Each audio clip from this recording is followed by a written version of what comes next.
उस जमाने में एक ऐसी अभिनेत्री थी जिसने अपनी अदाकारी से सबको आश्चर्यचकित कर दिया। चांद बता मुझको, है चांद बता मुझको, क्या किसी का नाम है? और दर्शकों के दिलों पर सालों राज किया। वो जितनी चुलबुली थी उतनी ही खूबसूरत थी। अदाकारी तो उनके रग रग में ऐसे बसी हुई थी जैसे वो अदाकारी के लिए ही पैदा हुई थी। क्या चाहता है मधुसूदन? क्षमा, अपने लिए नहीं। ओह, उस गुस्ताख के लिए जो हमारी हंसी उड़ाकर तुम्हारा जी बहला रही थी। हंसी तो गंगा मेरी उड़ाने आई थी। हमारी नकल उतार कर? मधुसूदन, इस अपराध की सजा जरूर मिलनी चाहिए। जब वो पर्दे पर आई तो जैसे उनसे नजर नहीं हटी। पर्दे पर जब वो आती थी तो जो उन्हें देखता बस देखता रह जाता। बात चाहे उनकी पर्सनल लाइफ की हो या फिर करियर की, वो हर तरह की भूमिका में नंबर 1 रही। ये दिल की मेरी दुनिया अब कैसे बतानी है? उन्होंने अपना बोल्ड किरदार इस तरह से निभाया कि इंडस्ट्री में उन्होंने अपनी ऐसी जगह बनाई जो आज भी लोगों के दिलों पे कायम है। चुपके चुपके मेरे दिल में आए हमरा रे, चुपके चुपके। वो ऐसी अभिनेत्री थी जिसने 40 से 50 के दशक में इतनी सारी ब्लॉकबस्टर मूवीज दी कि लोग घर घर उनकी फिल्मों को बार बार देखना पसंद करते थे। ये भेद है कोई क्या जाने, कोई क्या जाने। ये दास्तां है उस अभिनेत्री की जिसके दीवाने हमारे देश में ही नहीं बल्कि बाहर विदेशों में भी मिलते थे। लोगों में उनकी दीवानगी इस तरह थी कि अमेरिकी सैनिक अपनी जेब में उस एक्ट्रेस की फोटो लेकर जंग लड़ा करते थे। वो नौजवानों के दिलों की धड़कन हुआ करती थी। शर्माने वाले आजा रूठ के जाने। 1940 के दशक में जहां एक्ट्रेस फिल्मों में एक्टिंग करने से कतराती थीं और साड़ी में लिपटी नजर आती थीं, वहीं उस जमाने में इस एक्ट्रेस ने बोल्ड फोटोशूट करवाकर हिंदी सिनेमा में भूचाल मचा दिया। की रानी है, की रानी है, क्या यही जवानी है? जहां आज की अभिनेत्रियां शरीर के ज्यादातर कपड़े उतारने के बाद भी जो सनसनी नहीं मचा पाती, वहां इस नायिका ने अपनी आंखों की जुम्बिश से कहर बरपा दिया।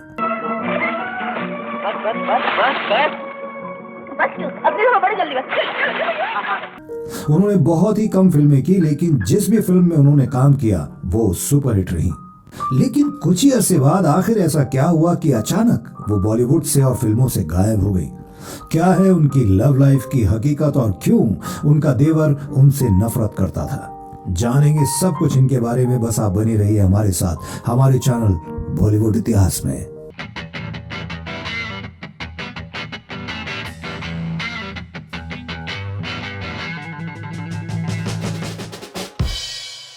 आए सबल हो दिल प्यार प्यार, आए सबल हो। नमस्कार दोस्तों, आप देख रहे हैं बॉलीवुड इतिहास और मैं हूं आपका होस्ट, आपका दोस्त इतिहासकार।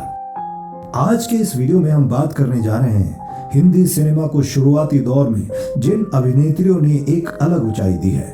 उनमें एक नाम उस दौर की खूबसूरत अभिनेत्री बेगम पारा का है, जिन्होंने उस जमाने में इस इंडस्ट्री को नया ट्रेंड दिया।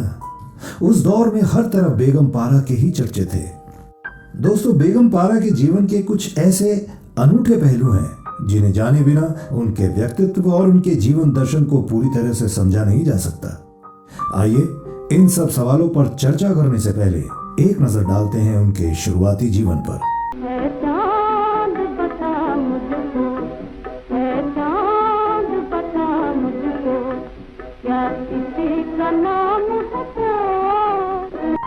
साल 1926 और तारीख थी 25 दिसंबर। पाकिस्तान के पंजाब प्रांत के झीलम में एक कुलीन और संस्कारवान मुस्लिम फैमिली में एक खूबसूरत बच्ची का जन्म हुआ और परिवार ने प्यार से नाम रखा जुबैदा उल हक। लेकिन जुबैदा को उनकी मां प्यार से पारा कहकर पुकारती थी, जिसने आगे चलकर बॉलीवुड का भूगोल ही बदल कर रख दिया। दोस्तों, पारा के 10 भाई बहन थे, जिनमें वो तीसरी बेटी थी। पारा की परवरिश बीकानेर राजस्थान में हुई थी और उनके पिता का नाम मियां एहसान उल हक था। एहसान उल हक अंग्रेजों के जमाने के एक जाने माने जज थे। पिता की सरकारी नौकरी होने के चलते उस जमाने के अलग अलग रियासतों में उनका तबादला हुआ करता था। अपने रिटायरमेंट के वक्त वो राजस्थान के बीकानेर रियासत में चीफ जस्टिस के पद पर काम कर रहे थे। बाद में वो प्रांतीय सरकार में मंत्री भी रहे। माता पिता दोनों पढ़े लिखे थे, इसलिए उन्होंने अपने हर बच्चे को ऊंची से ऊंची शिक्षा के लिए प्रेरित किया और उन्हें शिक्षित भी किया। हर 4-5 साल में होने वाले पिता के तबादलों की वजह से पारा के पढ़ाई लिखाई में कोई रुकावट ना आए, इसलिए उन्हें जालंधर के एक हॉस्टल में दाखिल करा दिया गया, जहां उन्होंने अपनी स्कूलिंग की पूरी शिक्षा प्राप्त की और वहीं से कॉलेज की पढ़ाई करने के लिए अलीगढ़ चली गई। पारा ने अलीगढ़ मुस्लिम यूनिवर्सिटी से स्नातक की डिग्री ली। कॉलेज के दिनों में पारा बेहद ही बोल्ड हुआ करती थी। यूनिवर्सिटी में पढ़ाई के दौरान इन्होंने घुड़सवारी, शिकार, निशानेबाजी, तैराकी, क्रिकेट और बैडमिंटन में महारत हासिल कर ली। सिर्फ शौक की खातिर ही नहीं, बल्कि इन सभी खेलों में उन्होंने पूरी गंभीरता से हिस्सा लिया और बहुत सारे अवार्ड भी जीते। क्रिकेट में तो उनका विशेष रुझान था। वो अच्छी प्लेयर तो थी ही, लेकिन क्रिकेट को अपना करियर नहीं बनाना चाहती थी। जी हाँ, आप इस बात को सुनकर शौक हुए होंगे। एक तरफ फिल्म और दूसरी तरफ क्रिकेट, दोनों का मेल कहीं नहीं खाता था। बताया जाता है कि पारा की पहल पर ही फिल्मी सितारों की नुमाइशी क्रिकेट मैच वहां पर हुआ करती थी। ऐसे पहले मैच में पारा ने सबसे ज्यादा रन बनाकर पुरुष कलाकारों को भी शर्मिंदा कर दिया। जी हाँ, पारा अभिनेत्री बनना चाहती थी। वो कॉलेज के दिनों में हीरो मोतीलाल की बहुत बड़ी फैन थी। वो उनकी हर फिल्म देखा करती थी। दिल की ख्वाहिश थी कि वो एक दिन उनके साथ एक फिल्म में काम करे। पारा मोतीलाल को लेटर लिखा करती थी। नहीं, लव लेटर नहीं, सिर्फ लेटर। एक इंटरव्यू में उन्होंने बताया था कि वो अक्सर मेरे लेटर्स का जवाब देते थे और फिल्मों में काम करने के लिए अक्सर मुझे मुंबई भी बुलाया करते थे। उनके पिता खुले विचारों के होने के बावजूद बेटी का फिल्मों में काम करना पसंद नहीं करते थे। जी हाँ, उन दिनों में फिल्मों में काम करना बिल्कुल अच्छा नहीं माना जाता था। आज तो फिल्मों में काम करना बहुत बड़ी इज्जत की बात मानी जाती है, लेकिन दोस्तों, उस टाइम पर एक खास तौर से लेडी का फिल्मों में आना बिल्कुल अच्छा नहीं माना जाता था। लेकिन नियति ने पारा के लिए बहुत कुछ और सोच रखा था। जी हाँ, उन्होंने जो कभी सोचा भी नहीं था वो होने जा रहा था। पारा के मुंबई जाने और फिल्मों में काम करने का आधार एक अजीब संयोग से बन गया। दरअसल पारा के बड़े भाई मंसूर, जो कोलकाता में बाटा कंपनी में काम करते थे, उन्होंने एक बंगाली अभिनेत्री प्रतिमा दास गुप्ता से शादी कर ली। जी हाँ, जिसको लेकर उनसे उनके माता पिता बहुत नाराज हो गए। हालांकि बाद में उन दोनों की शादी को स्वीकार कर लिया गया। शादी के बाद उनके भाई और भाभी मुंबई शिफ्ट हो गए, जहां साल 1943 में प्रतिमा दास गुप्ता को A.R. कारगर की फिल्म नमस्ते में बतौर लीड हीरोइन काम करने का मौका मिला। पारा अक्सर छुट्टियां बिताने के लिए अपने भाई भाभी के यहाँ मुंबई जाया करती थी। वहां पारा अपनी भाभी प्रतिमा के साथ फिल्मी पार्टियों में अक्सर जाती थी। वहीं पर फिल्म से जुड़े लोगों के साथ मिलना जुलना उनका शुरू हो गया। पार्टियों की चमक दमक देखकर वो बहुत इंप्रेस हुई। पारा ने फौरन तय कर लिया कि चाहे जो भी हो वो अभिनय ही करेंगी। पारा बेहद खूबसूरत थी। उन्हें जो भी देखता वो उन्हें फिल्मों में काम करने के लिए प्रपोज कर देता था, उन्हें फिल्मों में काम करने का प्रस्ताव दे देता था। कहा जाता है कि शशिधर मुखर्जी और देविका रानी ने सबसे पहले फिल्म में काम करने के लिए उन्हें मौका दिया। हालांकि पारा के पिता इसके लिए तैयार बिल्कुल नहीं थे। एक बार पारा अपनी भाभी के साथ कोर्ट डांसर फिल्म की शूटिंग देखने गई थी। उस समय भाभी प्रतिमा Das Gupta court dancer film में एक्टिंग कर रही थी। उसी दौरान पारा की मुलाकात प्रभात फिल्म कंपनी में पार्टनर बाबूराव पई से हुई। पई ने पारा को अपनी फिल्म चांद में बतौर हीरोइन एक्टिंग करने का ऑफर दिया। भाभी प्रतिमा ने भी उनका यह ऑफर स्वीकार करने के लिए कह दिया। पारा के पास यही मौका था जब पारा अपना सपना पूरा कर सकती थी। उन्होंने अपने पिता को मनाने का फैसला किया। भाभी प्रतिमा को लेकर अपने वालिद को मनाने बीकानेर पहुंच गई। आखिरकार वो अपनी बेटी की जिद के आगे झुक गए। लेकिन पिता एहसान उल हक ने एक शर्त भी रख दी कि लाहौर में वो कभी भी फिल्मों में काम नहीं करेंगी। साल 1944 चांस एक्टिंग की समय 17 साल की थी। वो इस फिल्म में उस जमाने के स्टार प्रेम आदित्य के साथ नजर आई। कौन तुम? जी हाँ, आधा बरस है। तुम्हारे आने का क्या मतलब? मैं आपको सिनेमा दिखाने आया हूँ। मैं खुद देख सकती हूँ। हम भी खुद दिखा सकते हैं। तुम जाते हो या मैं पुलिस को बुलाऊं? आप बड़े शौक से पुलिस को बुला सकती हैं। तो मैं शोर मचाती हूँ। आप बड़े शौक से शोर मचा सकती हैं। मुझे क्या डर, मैं तो ड्यूटी पर हूँ। कैसी ड्यूटी? आपके पिताजी का नौकर हूँ। उन्होंने कहा कि आपको सिनेमा दिखा दूं, मजबूरन आना पड़ा। ड्यूटी आपकी ड्यूटी है। ये बात है, मैं कल ही पिताजी से जाकर तुम्हें निकलवा दूंगी। आप बड़े शौक से निकलवा सकती हैं, लेकिन कल, आज तो मुझे ड्यूटी पूरी करने दीजिए। चलिए आइए भी। मैं सिनेमा नहीं देखना चाहती, हटो एक तरफ। पहली फिल्म के लिए उन्हें मात्र 1500 रुपए मासिक वेतन मिला और ये फिल्म सुपरहिट रही। लेकिन 5 साल में ही उनका मेहनताना 1 लाख रुपए तक पहुंच गया। जी हाँ, इस सब के बीच पारा को अपना नाम खाली खाली लगता था, इसलिए उन्होंने खुद ही अपने नाम के आगे बेगम लगाने का फैसला किया, जिसके बाद वो फिल्म इंडस्ट्री में बेगम पारा के नाम से फेमस हो गई। है चांद बता मुझको, है चांद बता मुझको, क्या किसी का नाम है प्यार? साल 1946 में सोहनी महिवाल की प्रेम कहानी ने धूम मचा दी। उस दौर के युवाओं के दिल में सोहनी के रूप में सिर्फ बेगम पारा ही छाई रहती थी। साल 1947 में आई जंजीर और मेहंदी जैसी फिल्मों में वो नरगिस के साथ नजर आई। वहीं उस साल नीलकमल में उन्होंने राज कपूर, मधुबाला के साथ स्क्रीन शेयर की थी। राजकुमारी, तो अब मैं जा सकता हूँ? हाँ, जा सकते हैं और हमेशा के लिए जा सकते हैं। राज कपूर और मधुबाला की बतौर हीरो हीरोइन ये पहली फिल्म थी जिसमें बेगम पारा दूसरे लीड रोल में नजर आई थी। बेगम पारा ने अपने अभिनय के दम पर सबको अपना दीवाना बना लिया था। ख्यालों की दुनिया में तुमको बसा है, अगर शर्म से कोई गर्दन झुकाए तो समझो मोहब्बत की इंतज़ा है।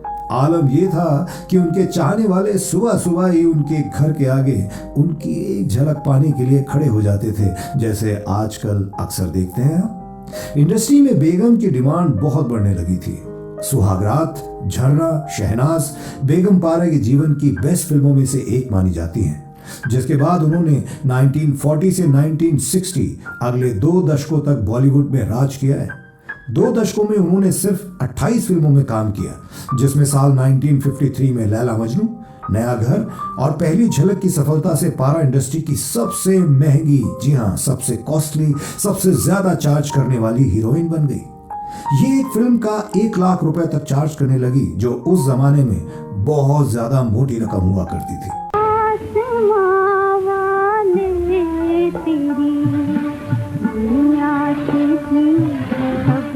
ये किस्सा भी मशहूर है दोस्तों कि 1960 में आई फिल्म मुगले आजम में बेगम पारा ने उस किरदार को छोड़ दिया जो उन्हें ऑफर था, जिसे निगार सुल्ताना ने बाद में निभाया। वजह यह थी कि उनके जीवन की शैली में रोना धोना फिट नहीं होता था। जी हाँ, उन्होंने कहा ये मेरी पर्सनालिटी से मेल नहीं खाता, इसलिए मैं ये रोल नहीं करूंगी। आए हैं बलवा हो, दिल में प्यारे प्यारे। यही कारण है कि उन्होंने मुगले आजम जैसी बड़ी फिल्म को भी नकार दिया। फिल्मों में पारा ने बेहद बोल्ड, इमोशनल और फैशनेबल कई तरह के किरदार निभाए हैं। जब फिल्मों में हीरोइन परंपरागत भारतीय नारी के लिबास में कैद थी, उस दौर में बेगम पारा ने लाइफ मैगजीन के लिए बोल्ड फोटोशूट कराया। इस फोटोशूट में उन्होंने व्हाइट साड़ी पहनकर और सिगरेट के कश लगाते हुए पोज दिए। इस फोटोशूट को देखते ही इंडस्ट्री में तहलका मच गया। उस जमाने में ऐसा पोज देना बहुत ही बड़ी बात थी, बहुत ही बेबाक बात थी। वो बॉलीवुड की ग्लैमर हीरोइन के नाम से फेमस हो गई। आपको बता दें कि 1950 की ये फोटोशूट उस दौर के फेमस फोटोग्राफर जेम्स बुर्के ने किया था। इस फोटोशूट से देश में ही नहीं बल्कि विदेशों में भी इनके चाहने वालों की तादाद बढ़ने लगी। साल 1950 से 1953 तक चले कोरिया के युद्ध में लड़ रहे अमेरिकी फौजी बेगम पारा के ऐसे दीवाने हुए कि उनकी तस्वीर को दीवारों पर लगाकर रखते थे। बताया जाता है कि उस युद्ध में मारे गए कई सैनिकों की जेब से बेगम पारा की तस्वीरें निकली थी। यही कारण है कि वो बॉलीवुड की फर्स्ट बॉम्बशेल और पिन अप गर्ल के नाम से फेमस हो गई। अपनी बोल्ड इमेज को लेकर बेगम पारा ने एक इंटरव्यू में बताया था कि बोल्ड इमेज उस दौर में बहुत बड़ी बात होती थी। मैं पैंट, जीन्स और अनकन्वेंशनल ड्रेसेस पहनती थी, इसलिए हर फिल्म मैगजीन में मेरी फोटो हुआ करती थी। मैं जानती थी कि मेरा फिगर बहुत शानदार है, ऐसे में अगर मैगजीन के लिए मुझे बोल्ड पोज देने को कहा जाता था तो मुझे कोई आपत्ति नहीं होती थी। साल 1955 में निर्माता निर्देशक दलसुख पंचोली की फिल्म लुटेरा, दादा भगवान और साल 1956 की करभला और 1957 की आदमी में बेगम पारा के हीरो दिलीप कुमार के छोटे भाई नासिर खान थे, जो आगे पारा के शौहर बने। बताया जाता है कि दिलीप कुमार के भाई नासिर खान से उनका परिचय संयोग से हुआ था। दोनों को प्यार हुआ और फिर शादी हुई, लेकिन इन दोनों की शादी का किस्सा बहुत ही रोचक है दोस्तों। दरअसल बेगम पारा अपनी आधुनिक जीवन शैली और बेबाक रवैये के लिए बहुत फेमस थी। उन्हें शराब पीने का बहुत शौक था, साथ ही महंगी से महंगी गाड़ियों में घूमना, पार्टियां करना उन्हें बहुत पसंद था। उनकी महिला मित्र मंडली में नरगिस, गीता बाली, शम्मी और निम्मी थी। पुरुष मंडली में केएन सिंह, मोतीलाल, डेविड जैसे दोस्त भी थे, जो पीने के साथी ज्यादा थे और खाने के और की दोनों ने खासी मदद की थी। हालांकि नासिर खान पहले से ही शादीशुदा थे। यही कारण था कि बेगम पारा नासिर खान से दूर रहना चाहती थी। चूंकि नासिर खान के अपनी पहली पत्नी से अच्छे संबंध नहीं थे, इसलिए इन दोनों ने इस रिश्ते को आगे बढ़ाया। दोनों का मजहब एक था, लेकिन बेगम पारा ने साफ कह दिया था कि वो बतौर दूसरी पत्नी नहीं बनना चाहती। लिहाजा नासिर साहब अपनी बीवी से तलाक लें, फिर शादी करें। बेगम पारा की ये गारंटी देने पर कि वो नासिर की बेटी का पूरा ख्याल रखेंगी, जिसके बाद नासिर खान ने अपनी पत्नी को तलाक दे दिया। जिसके बाद 1958 में दोनों ने शादी की। इस शादी से बेगम पारा को 3 बच्चे हुए, 2 बेटे और 1 बेटी। बताते हैं कि दिलीप कुमार इस शादी के पक्ष में नहीं थे। दिलीप कुमार जानते थे कि बेगम पारा जिस जीवन शैली की आदी हैं, उसे जुटा पाना नासिर खान के बस की बात बिल्कुल नहीं है। हालात ऐसे हुए कि दिलीप कुमार और बेगम पारा एक दूसरे के आमने सामने भी नहीं आते थे, लेकिन उन्हें अपने भाई की बहुत फिक्र थी, क्योंकि वो एक अभिनेता के तौर पर बहुत ज्यादा सक्सेसफुल नहीं हुए थे। इसलिए उन्होंने अपने भाई के नाम से फिल्म गंगा जमुना बनाई, जिसमें उन्होंने दमदार अभिनय किया था। आ गया मेरे भाई। हाँ दादा, तेरे बिना मेरी बहुत खराबी हो गई रही मुन्ना। फिल्म की कमाई से नासिर खान और बेगम पारा ने समुद्र के किनारे एक आलीशान बंगला भी खरीदा। नासिर खान के सिर और भौहों के बाल तेजी से झड़ने लगे थे और उन्हें विग लगाकर काम करना पड़ता था। लिहाजा उन्होंने फिल्म प्रोडक्शन की तरफ ध्यान देना शुरू कर दिया। इस बीच बेगम पारा ने बहुत सारे कारोबार में हाथ डाला, लेकिन अफसोस हर बार गलत सलाहकार मिले और हर बार घाटा ही उठाना पड़ा। 1974 में नासिर खान ने सारी जमा पूंजी लगाकर संजय खान और सायरा बानो को लेकर फिल्म जिद शुरू की। इस फिल्म के मेन लीड में संजय खान, सायरा बानो और डैनी थे। फिल्म 6 रील बन भी चुकी थी। अगले शेड्यूल की लोकेशन देखने बेगम पारा और नासिर खान डलहौजी पहुंचे। वापसी में अमृतसर के होटल में अचानक दिल का दौरा पड़ने से नासिर खान का निधन हो गया। बेगम पारा की तो दोस्तों मानो दुनिया ही उजड़ गई। सारा पैसा फिल्म में लग चुका था, मदद करने वाला कोई नहीं था। उन पर 3 बच्चों की परवरिश का जिम्मा भी था। हताशा में उन्होंने शराब पीना शुरू कर दिया। उनकी बहन ने उनका दामन थामा। बेगम पारा को उनके बच्चों के साथ पाकिस्तान ले गई, जहां उनके माता पिता रहते थे। वहां अपने परिवार के साथ वो रहने लगी, लेकिन वहां बंद और रूढ़िवादी माहौल के चलते अधिक समय तक वो रह नहीं पाई। करीब 3 साल बाद जीवन से जूझने का संकल्प और हिम्मत लेकर बेगम पारा फिर मुंबई लौट आई। उन्होंने समझ लिया था कि उन्हें अपना सहारा खुद ही बनना पड़ेगा, अपनी मदद खुद करनी पड़ेगी। इनकी बड़ी बहन जरीना भारत में थी, जिन्होंने उनकी बहुत हेल्प की। बेगम पारा का संघर्ष चरम था। उन्हें फिल्म मिलना भी बंद हो चुकी थी, लिहाजा उन्होंने अपने बंगले का एक हिस्सा ब्यूटी पार्लर के लिए किराए पर दिया, ताकि उनकी कुछ आमदनी हो सके, जिससे उनके परिवार की देखरेख होती रही। अपने जीवन से बेगम पारा को कभी कोई शिकायत नहीं रही। उन्होंने वही जीवन जिया जो उनके मन को भाता था, जैसे वो चाहती थी। बेगम पारा की बेटी एक सफल बिजनेसमैन वुमेन है दोस्तों। उनका छोटा बेटा अयूब खान आज के जाने माने टीवी एक्टर भी हैं, जिन्होंने फिल्म और टेलीविजन दोनों में अच्छा नाम कमाया है। 50 साल कैमरा से दूर रहकर बेगम पारा एक बार फिर संजय लीला बंसाली की फिल्म सावरिया में नजर आई थी, जो 2007 में रिलीज हुई थी। इस फिल्म में उन्होंने सोनम कपूर की दादी का रोल प्ले किया था। खुदा खैर करे, या उस बूढ़े को जाके बोल दे उसको नाश्ता मिलेगा तो दिन में सिर्फ एक बार, और वो भी बिना चाय के। हम कह दे 10 दिसंबर 2008 को 82 साल की उम्र में बेगम पारा हमें छोड़कर चली गई। तो दोस्तों, ये वीडियो आपको कैसा लगा हमें कमेंट करके जरूर बताइएगा। अगर आपके पास भी बेगम पारा से रिलेटेड कोई भी जानकारी है तो प्लीज हमसे शेयर कीजिएगा। और हाँ, एक बात और, हमारे चैनल को सब्सक्राइब जरूर कीजिएगा, क्योंकि इतनी मेहनत करते हैं यार, सब्सक्राइब तो करेंगे आप। आगे फिर मिलूंगा आपसे और भी किस्से कहानियों के साथ। देखते रहिए हमारा चैनल बॉलीवुड इतिहास। तब तक आप अपना ख्याल रखें। टेक केयर, बाय बाय, अल्लाह हाफिज, राम राम।